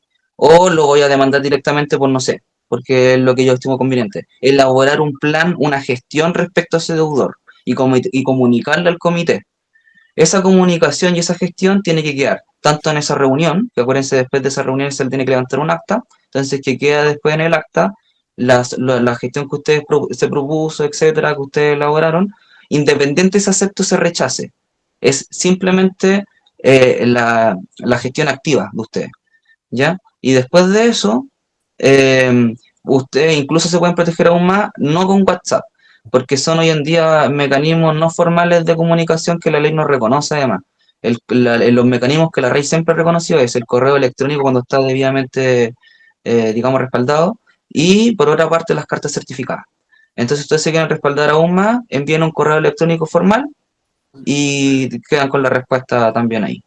Entonces ya tenemos distintas formas de poder, digamos, solucionar esto. Y la última, que es cuando una situación extrema, digamos un deudor de años, y que el comité tampoco ha hecho nada, y que ya resulta que los convenios de pago no están siendo para nada cumplidos. Entonces, ¿qué hago yo?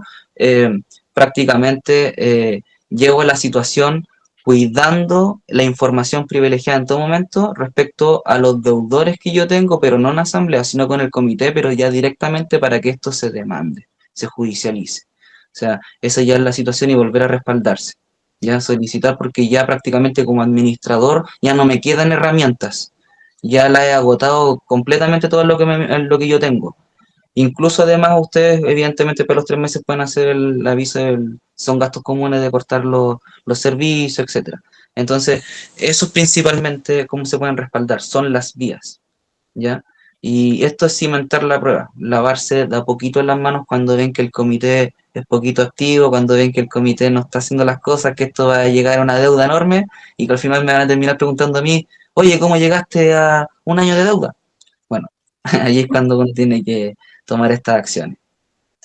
Eso, sigamos con la próxima. Por favor, vayan. Vamos a la asamblea ahora, por favor. Luisa tiene una consulta, un aporte. Sí. Sí, muy cortito, muy cortito. Quiero recordarle a los asistentes que dentro de las funciones del administrador detalladas en el artículo 20, inciso 4, habla de recaudar los montos, y en la ley anterior el administrador era un recaudador. Pero hoy el administrador, el enfoque es que además sea un cobrador, porque dentro de las obligaciones está de recaudar las obligaciones económicas, pero además debe informar al comité de administración las gestiones realizadas para el cobro de dichas obligaciones respecto de los propietarios, arrendatarios u ocupantes morosos. O sea, ya no sirve solo con llevar la contabilidad nomás. Además, debiéramos hacer acciones para cobrar. Eso quería precisar. Perfecto. Está dentro de las obligaciones ya, derechamente. De todas maneras. Vamos. Eso mismo. Violet, si está por ahí, me da el giro, por favor. Se durmió la Violet. Parece que no está así. Fue al baño. Puede ser a lo mejor. Ahí estamos. Ahí está. No, a asambleas, por favor. Trabajadores lo podemos dejar para después. A asamblea, ahí está. Ya, yo. Creo que todos ustedes son expertos en este tema, la verdad de las cosas. La ley distingue 2 tipos de asamblea. Primero, ¿qué son las asambleas? Es un órgano decisorio principal que está constituido por cada uno de los copropietarios que tiene derecho a propiedad de cada unidad y toma decisiones con respecto al uso y la administración de los bienes y también con respecto a los derechos y las obligaciones de cada copropietario. La ley distingue tanto la asamblea ordinaria como la extraordinaria. Cada uno tiene sus requisitos y su forma. Primero, con respecto a la asamblea ordinaria, el contenido mínimo que debe tener, si puede pasar a la siguiente diapositiva.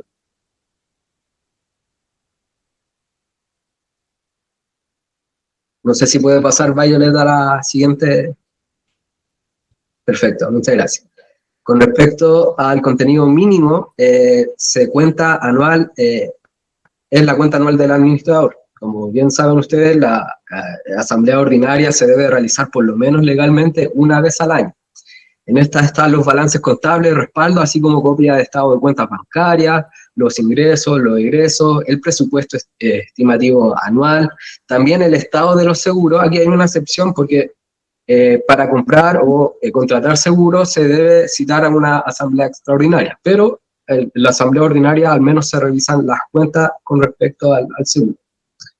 También en la siguiente diapositiva existe el plan de emergencia de evacuación, que es materia de asamblea ordinaria, si procede la reelección de comité, si también procede la elección o ratificación de la administración, y lo que más le interesa a ustedes con respecto a las responsabilidades. ¿Qué responsabilidad tiene en caso de no llamar a una asamblea ordinaria cuando están citados por ley? Responden de los perjuicios que esto pueda traer. No solamente eventualmente ustedes van a ser susceptibles de una querella infraccional, también eventualmente pueden haber perjuicios de carácter civil. También el comité de administración, a través de su presidente, o si este no lo hace, el administrador deberá citar asamblea a todos los copropietarios. La regla general es que el presidente debe custodiar y levantar actas. Aquí es lo que hablamos durante toda la reunión, es cimentar la prueba. Lo importante es que en cada asamblea que se realice se levante las actas conforme a la legalidad y a la formalidad. No obstante, si no se pueden realizar estas asambleas y ustedes igual hacen el llamado con las formalidades pertinentes, también deben dejar constancia de ese llamado y que no se asistió por parte de los copropietarios o que no se cumplió con el quórum para poder llegar a acuerdo. Siempre dejen constancia de cada situación. Pueden ser solidariamente responsables en caso de incumplimiento, no solamente el administrador, también el comité de administración. Aquí también existen unos riesgos extra, que hay nulidades de acuerdo, si se trata de materias que no son incluidas en la citación. Aquí la ley establece una formalidad con respecto tanto a la asamblea ordinaria como a la asamblea extraordinaria. Se debe cumplir que efectivamente lo que se cite en la asamblea es lo único que se debe tratar. Ya no se debe extralimitar la citación a otros temas. Si no es susceptible de una intervención judicial, el acuerdo podría ser impugnable judicialmente. Más adelante vamos a ver que aquí hay un requisito con un tema de plazo, que las partes, los copropietarios tienen un plazo de 30 días para solicitar esta impugnación judicial cuando hacen su requerimiento formal al juzgado de policía local. También existen otras acciones con respecto a la protección de los derechos de los copropietarios. Quienes pidieron la asamblea y fueron ignorados pueden recurrir también a los tribunales. Y nuevamente la responsabilidad civil, en caso de que se llame a una asamblea y no se realice, o más bien, no se llame a asamblea, más bien hay responsabilidad civil por la negligencia. Cuanto más tenemos una causa que hay una administradora que no ha llamado a asamblea durante 3 años, y esto ha causado perjuicio en la comunidad, así que eventualmente ahí podría ser susceptible de responsabilidad civil en cuanto a las indemnizaciones, daño emergente y también daño moral. Con respecto a las multas están establecidas en la ley, artículo 88 y siguiente, si mal no me equivoco. Va a depender de la gravedad. Aquí la ley hace una distinción en multas gravísimas. En general, las multas van de 1 a 10 UTM. Si es una falta leve, es de 1 a 3 UTM, y las gravísimas van de 5 a 10 UTM. Posteriormente tenemos la asamblea extraordinaria. No sé si me puede ayudar. Esa, efectivamente. John se refiere a las multas del Servio, a las multas que se pueden cursar, digamos, los administradores por temas de incumplimiento directamente. Ahí se dividen las que se pueden ganar, digamos, por las infracciones del MIMBU, digamos, que las pueden cursar, y las otras son, digamos, las que tienen el reglamento propiamente de copropiedad, ¿ya? Que son las que van de la 1 a 3, ¿ya? Por si acaso. Tengo una duda. Sí. Pasa que tú dijiste que había un plazo para impugnar una asamblea de 1 o 2 meses, ¿dijiste? No recuerdo haber nombrado una impugnación de... no, las decisiones que se tomen o los acuerdos que se tomen en la Asamblea, hay un plazo judicial de 30 días para presentarlo en el juzgado de policía local y dejar sin efecto ese acuerdo que se tome en la Asamblea, en virtud de que algunos de los copropietarios no haya sido respetados en sus derechos, por ejemplo, el derecho a la comunicación, no se le haya respetado su derecho a hablar en la Asamblea, él puede impugnar este plazo de este acuerdo que se realiza en la Asamblea. Ya, porque yo tenía entendido de que uno podía impugnar una Asamblea por un plazo de 2 años. No, la ley señala 30 días para presentar la acción en el juzgado de policía local. Pero eso es en el caso que tú me estás mencionando de que no esté de acuerdo con una multa, con algún acuerdo, alguna cosa. Pero en el caso, por ejemplo, te doy un ejemplo, que nosotros sepamos no se llegó al quórum, por ejemplo, y la Asamblea se llevó y se ejecutó igual, pero no tenía el quórum necesario. Exactamente. ¿Se puede impugnar? Si hay algún vicio de formalidad o de solemnidad que contempla la ley, se puede impugnar en su caso que usted está diciendo. ¿Y eso es por, tenemos un plazo de más tiempo que 30 días? ¿Son los 2 años que yo tenía conocimiento? La ley señala que los copropietarios tienen un plazo de 30 días para impugnar esa decisión arbitraria que se haya tomado con respecto a algún vicio. Ya. Ok. Carlos tiene una consulta también. En el caso que se vaya a votación la modificación del reglamento de copropiedad y no se cumplió con la asamblea informativa, ¿cuánto es el plazo para impugnar esto? Disculpe, no escuché muy bien la pregunta, ¿me la puede repetir? Supongamos que hubo una modificación en el reglamento de copropiedad y se hizo una consulta por escrito, pero no se cumplió con la asamblea informativa. Por lo tanto, se podría impugnar. ¿Cuánto es el tiempo para impugnar esta...? Este es un vicio de formalidad que contempla la ley con respecto a la asamblea extraordinaria, que tienen que cumplir los mismos requisitos, también las asambleas que se realizan por escrito, y esta asamblea informativa que se realiza se debe respetar, y por lo tanto, si no se realiza, hay un vicio de formalidad y existe un plazo de 30 días para impugnar ese acuerdo que se lleve a... que se tome en la asamblea extraordinaria. Pero y supongamos que tiene que haber un registro también de que hubo una asamblea informativa. Si no hay un registro, también se podría impugnar más tiempo, ¿no? Sí, por supuesto, sí, debe haber un registro. Todo esto debe estar registrado, se debe levantar acta. Y lo otro, supongamos que llamé a la asamblea, por ejemplo, un día 13 de noviembre, y en el documento decía 15 de noviembre. ¿Se podría impugnar también por la forma como se redactó el documento? Sí, por supuesto. Cualquier vicio formal, cualquier pequeño vicio que pueda atribuir, porque además se debe respetar el plazo, porque es un plazo cortito de 30 días. Entonces, si hay una diferencia en la fecha, eso se podría atribuir a un vicio formal y por lo tanto se puede fácilmente impugnar la decisión que se tome en la asamblea extraordinaria. No sé si habrá alguna otra duda o consulta. Prosigo entonces. Por favor. Bien, entonces, como decía, la asamblea extraordinaria tiene carácter restrictivo, ya que solo pueden abordar los puntos que expresamente se indican en la citación. Y en el artículo 14 de la ley de copropiedad señala 16 materias que deben ser propias de asamblea extraordinaria.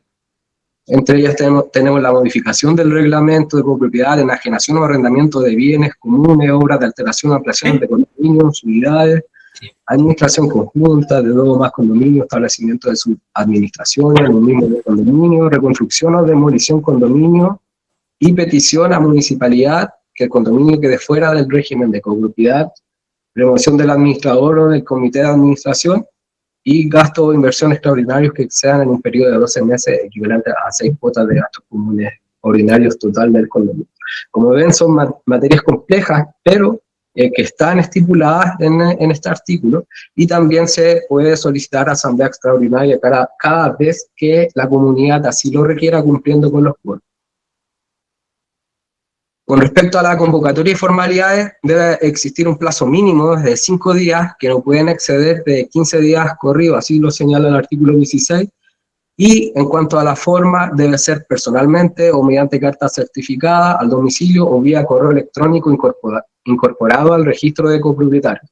Aquí nuevamente podemos utilizar el correo electrónico para el registro y poder respaldarnos en caso de una eventual querella infraccional.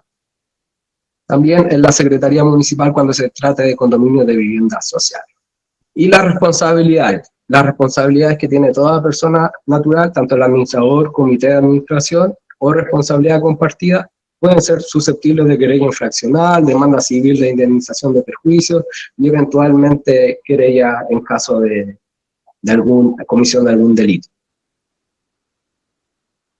Siguiente diapositiva.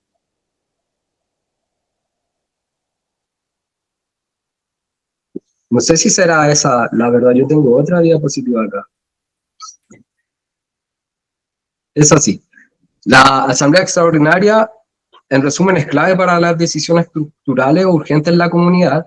No convocarla cuando corresponda o sin las formalidades expone tanto al administrador como al comité de administración a multas de 1 a 10 UTM, nulidades de acuerdo y nuevamente las responsabilidades civiles.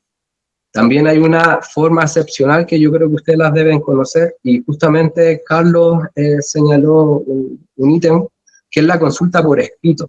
Es una forma excepcional de asamblea que tiene la misma fuerza legal y por lo tanto los mismos requisitos que una asamblea extraordinaria, y necesita los mismos quórums. Los quórums están estipulados en el artículo 15 de la Ley de Copropiedad, y también los mismos deberes que una asamblea tradicional.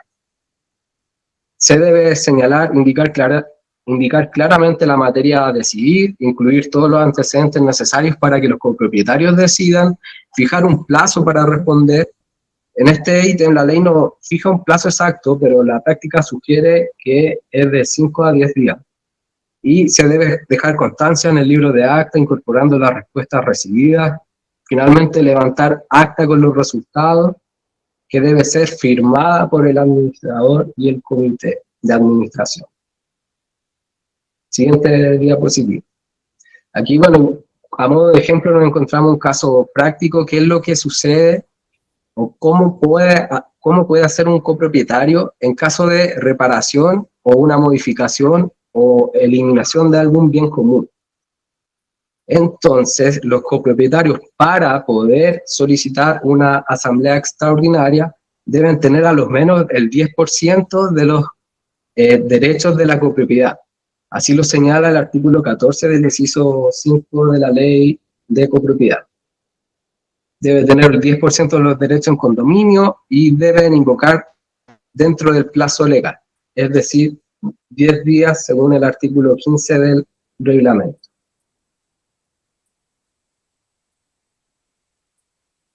La siguiente diapositiva.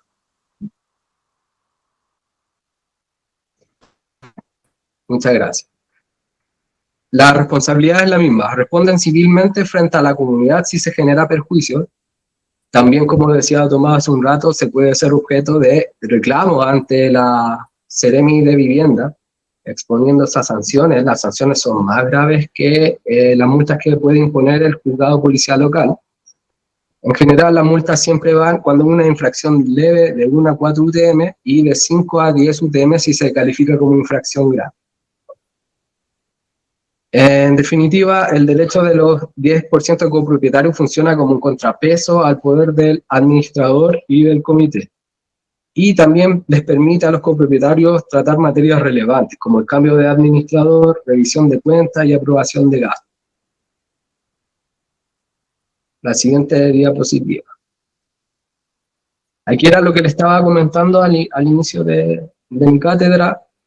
El artículo 44, letra A y B y siguiente, contemplan que cualquier copropietario puede impugnar judicialmente los acuerdos o consultas por escrito, cuando se haya adoptado con infracción a la ley o al reglamento de la copropiedad, se trata de materias no incluidas en la citación o consulta, por eso es relevante cada vez que haya una citación a asamblea extraordinaria que solamente se toquen los puntos que aparecen señalados en la citación, o puede aparejar que todo eso sea susceptible de una impugnación, o ustedes pueden ser querellados infraccionalmente en el juzgado policial.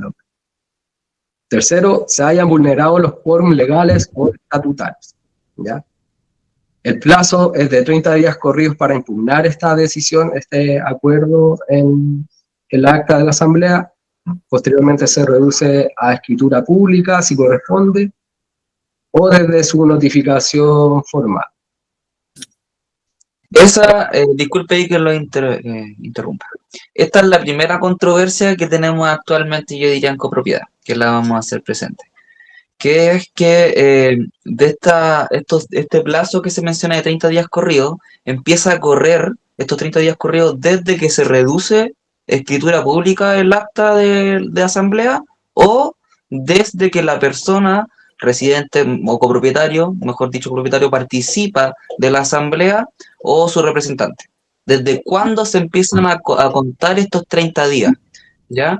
La realidad es que hay jurisprudencia para ambos lados, pero nosotros nos hemos quedado con la noción de que si es que el copropietario estaba el día de la asamblea o su representante, o mejor dicho, tenía conocimiento de la asamblea y estaba ahí presente, entonces los 30 días empiezan a correr desde ahí, desde su existencia. Y en cambio, si es que la persona, el copropietario no estaba en la asamblea o no envió representante, entonces desde que se reduce el acta de escritura pública, ¿ya? Por un tema de oponibilidad, que vamos a explicarlo más adelantito, qué es la oponibilidad y cómo es que afecta aquí en derecho de copropiedad, ¿ya? Pero principalmente. En el fondo, desde que el residente se entera de que está pasando esto. Es que más que se entera, porque se lo podrían contar, por así decirlo, por un correo. Y la verdad es que ahí nosotros no hemos visto, yo al menos no me voy a mentir, no he visto causas que que alguien se entere por un correo. Pero formalmente, digamos, porque estuvo en la asamblea o por la escritura pública. Ahí sí, de hecho sí. Porque la escritura pública hace eso, hace que los eleva, como hizo la asamblea. Claro, la eleva para que todo el mundo, la gente que incluso no participó en ella, tenga conocimiento acerca de esta situación. Y de hecho, pasa algo similar con el reglamento de copropiedad. Por ejemplo, en el reglamento de copropiedad nosotros tenemos el reglamento, que lo vamos a ver después, pero tenemos el reglamento de copropiedad y tenemos el reglamento interno. Y este reglamento interno hoy en día también es parte de controversia en el derecho de copropiedad, para que lo sepan, porque la actual ley no menciona en ninguna parte habla sobre un reglamento interno como tal, habla de las normas para la buena convivencia y administración que puede dictar el comité, pero no habla de un reglamento interno en ninguna parte. Entonces, y las multas y las infracciones, y así como un montón de cosas que podemos normar, se van al reglamento de copropiedad. Entonces, hoy en día lo que se puede hacer y lo que estamos haciendo muchos estudios en general dedicados a copropiedad es tratar de normar la mayor cantidad de cosas en los reglamentos de copropiedad, viendo también la oportunidad que tenemos por actualizar, desde que se tiene que actualizar, y de esa manera también le aligeramos un poco la carga a los copropietarios, porque en vez de estar yendo a la ley, reglamento de la ley, reglamento interno, reglamento de propiedad, tienen solamente un instrumento legal que es su Biblia, y con eso se lo aprenden y con eso funcionan. Entonces, es algo que actualmente está funcionando hoy en día, y bueno, cuando lleguemos al reglamento vamos a ver eso. De todas formas, yo lo que les iba a proponer en virtud del tiempo, y de que esta charla es bien larga, nosotros vamos a ver un punto más, que va a ser el de los trabajadores. Y después de eso, si les parece, les damos por terminada y nosotros no tenemos ningún problema con que agendemos otro día y continuamos con el resto de puntos. Perfecto. Ningún problema. Compromiso, lo tengo anotado. Estupendo. Sigamos nomás con la slide. Ya, la siguiente diapositiva. Entonces, la ley 21.442, en su artículo 44 siguiente, permite que los copropietarios soliciten la intervención judicial para que se celebre una asamblea, cuando el administrador o el comité no la convoque dentro del plazo legal, como ya se señaló. Se trata de una asamblea ordinaria, anual obligatoria, o una extraordinaria requerida por los copropietarios, y esta medida se conoce como asamblea judicial o asamblea forzada. Jurisprudencialmente no se requiere el 10% de los copropietarios porque esta acción se funda en un incumplimiento o una negligencia del administrador o comité. Entonces basta que un solo copropietario accione en el juzgado policial local para requerir esta intervención judicial, ¿ya? Primero, el administrador no convoca la ordinaria anual, obligatoria por ley, o el comité no actúa ante la solicitud de asamblea, aunque sea por vía de solicitud del 10% de los copropietarios, ¿ya? La finalidad es que el tribunal convoque esta asamblea directamente, asegurando la legalidad y el quórum. Así que, como verán, esta ley establece que ante la negligencia de un llamamiento a asamblea, un solo copropietario puede dirigir su acción en el juzgado policial local y se verán forzados a realizar la asamblea, por supuesto, con las costas correspondientes. Finalmente, con respecto a la responsabilidad del administrador y comité, siguen siendo responsables por incumplimiento, los incumplimientos señalados que ya señalé, demanda civil de indemnización de perjuicios, querella infraccional, multa de UTM, y el comité puede ser requerido para colaborar o incluso reemplazado temporalmente si se prueba esta negligencia. Y la siguiente diapositiva me parece que es el reglamento de copropiedad. Ya. Y eso del reglamento de copropiedad entonces lo vamos a dejar para la siguiente charla, que va a ser avisada con tiempo, porque ahora ya son las 9 de la noche y estamos como súper cansados. Pero, ¿alguien tiene alguna consulta respecto a lo que hemos visto en este ratito? Ana María. Por ahí parece que tenemos una consulta. Yo no sé si soy yo, Ana María, pero no he levantado la manito. Ya. ¿Se escucha? Sí. Hola, María Jimena por acá. Hola, María Jimena. He hecho varias consultitas en el mensaje pensando que no me escuchaban. O sea, que no tenía audio. Lo más importante dentro del reglamento de esto de las asambleas, me tiene muy complicada el que si el reglamento se puede modificar con una asamblea por consulta, porque se supone que la modificación del reglamento tiene que asistir un notario. Entonces, ¿qué pasa en este caso en una asamblea por consulta? Hola, mire, un gusto saludarla. Mire, hola, gracias. En principio hay dos formas, una bonita y una fea, pero se la voy a contar igual. Primero, la bonita es que sí se puede, porque al final del día, como bien señaló John, las consultas por escrito es un mecanismo legal con el mismo peso de la ley, cumpliendo con las mismas exigencias, quórum, etcétera, reemplaza a la asamblea. Así que sí se podría, enviando con el tiempo prudente el reglamento para que se haga esta charla informativa y después continuar con la votación, etcétera. Ahora, como usted bien señala, ¿cómo lo hacemos con el notario? Para que el notario valide esto. Bueno, la vía es que por lo general los abogados tenemos notarios amigos, aunque esa es la forma fea. Y los notarios amigos en general, o con los que uno tiene mejor relación, no tienen de hecho problema con llevar uno el acta y te la firman. Así de sencillo.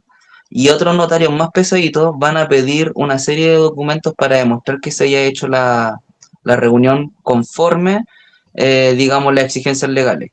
Pero va a depender del notario, porque también hay notarios que, bueno, también me ha tocado con notarios que me dicen que no aceptan ese tipo digamos, de consultas por escrito cuando se toma el reglamento, porque tiene que estar el notario presente, o sea, tiene que estar ahí en el momento. Entonces va a depender del notario, de las vías que uno tenga, etcétera, pero en principio, si usted me lo pregunta desde el punto de vista legal, no práctico, sí se puede. Ahora que en la vía de la realidad esto vaya en una complicación respecto al notario es distinto. Perdón. Hay una cosa que te puedo aportar, Jimena, que lo han hecho en algunas comunidades, y es que han ido haciendo las consultas por artículo, han ido haciendo las votaciones por artículo, cosa de que cuando ya llegan a estructurar el reglamento final, ya está todo acordado como quien dice, está todo cocinado, y llegan, hacen a la asamblea, llevan al notario y ya está todo listo. Se hace la votación expedita porque ya todo fue acordado previamente. Sí, claro, pero ¿dónde queda explícito que va el notario? En el acta. En el acta de la asamblea extraordinaria o de la consulta por asamblea extraordinaria. Ahí queda indicado que asistió el notario, ¿no? Claro, el acta de la última asamblea, cuando ya hiciste todas las consultas, ya dejaste todo listo, cocinado, y haces la asamblea extraordinaria, llevas a tu notario porque es caro, y ya ahí queda, con esa acta queda estipulado de que asistió el notario, se hizo la votación como corresponde y listo, se terminó el proceso. Ok. ¿Y cuánto es el valor aprox? Pues, Yo he sabido de sus buenos, como 400 lucas, he sabido incluso algunos notarios. Depende. Ya, muchas gracias. De nada. ¿Puedo hacer una consulta respecto a lo mismo de Jimena? Dale, Ivonne. Con respecto a si se hace esta consulta por escrito, ¿hay que hacer una charla informativa antes? Sí, efectivamente hay que hacer una asamblea informativa. De hecho, es un requisito que establece la ley. Ya, y posterior a eso se hace la consulta por escrito, y esa consulta por escrito, después de eso, se tiene que hacer la asamblea que supuestamente, como la parte fea que dicen ustedes, asiste el notario. Sí, como tal como... O sea, más que hacer una asamblea es, después de cuando esa consulta se tiene que levantar un acta de esa consulta, digamos, con todo las personas que asistieron, las votaciones y los respaldos necesarios. Eso es lo que firma el notario. Ah, pero disculpa, ¿cómo se entiende que en el acta de ahí que está la consulta por escrito? ¿Cómo estuvo el notario en esas consultas por escrito? No estuvo, por eso es que es feo, ¿me entiendes? Al final el notario hace un favor nomás de que como lo conoce a uno y sabe de que uno se dedica a esto y de que la propiedad existe, etcétera. Claro, él indica que estuvo en el fondo. ¿Me entiendes? Que estuvo, digamos, cuando se recepcionaron las consultas, por decirlo así, porque eso no es algo que se va a entregar a cada residente, entonces como lógico que no hubo el notario presente, a eso me refiero. Claro, eso es, digamos, al final del día el problema, que claro, como se la entrega a cada uno de los copropietarios, pero lo que importa es el acta. Si el acta dice que ocurrió eso, etcétera, y el acta está firmada por un notario y el notario dice que estuvo ahí y que estuvo todo correcto, el conservador tiene que velar, hacer fe por lo que dice el notario. Y si está reducido a escritura pública, está todo bien, se va a inscribir. Sí. Una consulta. Gracias. En un caso, dígame. En un caso práctico en el que el notario sí fuera, que el notario que se dio el tiempo, que cobró, se le pagó y fue. Él tendría que estar entonces en el momento del conteo de votos, ¿no? Ya está todo votado, ya sea que se hizo por un papel o digitalmente, están todos los votos hechos y el notario tendría que estar presente en la revisión de esos votos, ¿cierto? Se supone que tiene que estar durante todo el proceso, desde que se ve que hay quórum para realizar asamblea hasta el final del acuerdo que se toma en este caso en el reglamento. Me refiero a que sea por escrito. Ah, sí, claro, efectivamente. Ah, ok, entiendo. Gracias. Carlos tiene levantado la mano. Con respecto al asunto de lo feo, que yo no estoy de acuerdo por en ese sentido, pero para que tengan presente, y no sé si los abogados me pueden aclarar esto, podría ser cuestionado por cualquiera de las personas que asistió a la asamblea y que no está de acuerdo con las decisiones que se tomaron. ¿Esa es mi pregunta? Sí, porque de hecho ni siquiera un problema, un defecto de forma. Y de hecho también se podría colocar, reclamar ante el administrador y se podría subir al mismo un reclamo por malas prácticas. De hecho, hasta el abogado y hasta el notario que estuviera, digamos, en esa situación, saldrían salpicados. Para que sepan en ese sentido. Por eso que es más sana la forma que yo indicaba de hacer las consultas, dejar todo listo y ya hacer la asamblea cuando ya está todo ya oleado y sacramentado y que ya se sabe que todos van a aprobar esa y no se va a pagar una nueva ida del notario. Efectivamente. De hecho, por eso yo lo dije que hay una forma que es la forma fea, pero mi deber aquí para lo que se me invitó es informar. Entonces yo tengo que informar de aquí desde la perspectiva de la realidad también. Y la realidad es que los abogados también hacen esta situación y los notarios se prestan, que es así.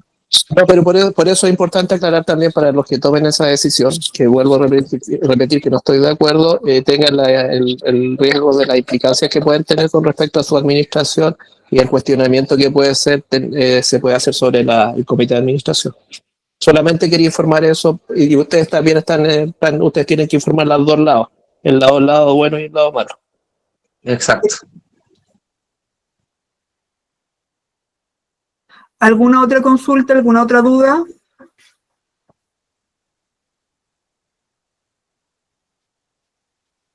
Parece que ya estamos listos por ahora.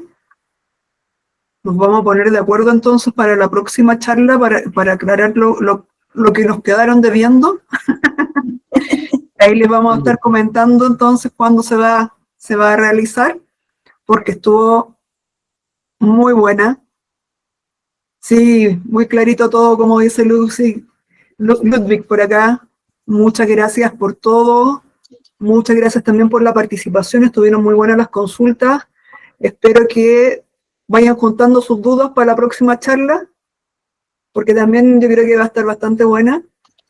Ha sido un gusto estar con ustedes. Por favor, Luisa, Tomás, John y todos los que correspondan, muchas gracias, se les valora mucho porque ha sido un gran esfuerzo y han hecho un buen trabajo en aprender la ley de copropiedad, que es complicada y tiene demasiada implicancia, y aclararnos de esta forma, tienen que haberse pegado su buen rato de trabajo ahí analizándola, así que se les agradece mucho. Y esperamos contar con ustedes de todas maneras para una próxima ocasión y seguir con estos temas. No, el agradecimiento es nuestro, en verdad, gracias por la invitación, por la instancia.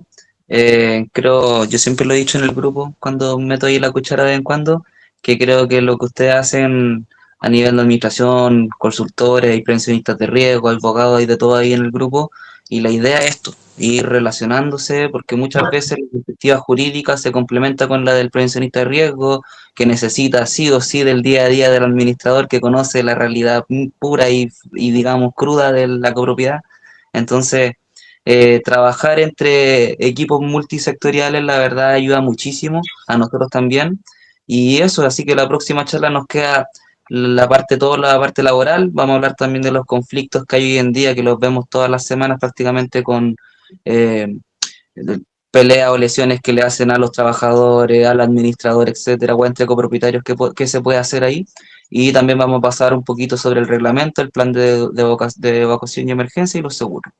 Exactamente, ahí tenemos la modificación del reglamento, que podemos ahí aprovechar de incluir algunos artículos. Ya pues. Muchas gracias. Muchas gracias. Un gusto, que estén bien. Igualmente, que estén súper bien. Buenas noches. Gracias.